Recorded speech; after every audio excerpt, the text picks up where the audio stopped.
बापाचं, ना भावाचं, ना नवऱ्याचं, ना मुलाचं एक घर असेल. ते असेल फक्त माझं, जिथे माझ्या मुलीला वाटलं तेव्हा ती येईल आणि हक्काने राहील.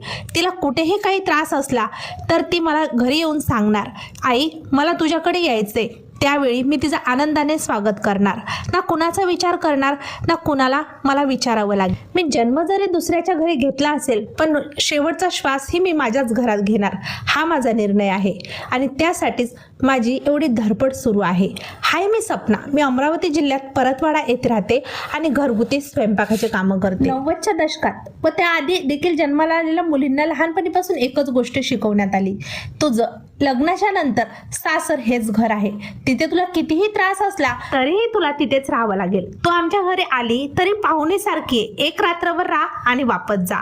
ज्यावेळी मुलीला खरंच मदतीची गरज असते ना, तेव्हा आमच्या काळातील आई वडील खरंच मदत करत नाही, ते फक्त समाजाचा विचार करतात. पण आताची पिढी बदललेली आहे. मुली स्वतःच्या पायावर उभ्या राहायला लागल्या, स्वावलंबी झाल्या, आर्थिकरित्या मजबूत झाल्या. त्याच्यामुळे मुली स्वतःचे निर्णय स्वतः घ्यायला लागल्या.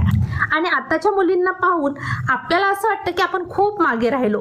त्यासाठीच म्हणते, आता मला हे वाटतं की माझं एक छोटंसं घर असावं आणि ते मी माझ्या कमाईतून घ्यावं. त्याच्यामध्ये कोणाचीही दीडदमडी नसावी. आता हे स्वप्न माझं कधी साकार होणार हे मला माहीत नाही, पण यासाठी माझी मेहनत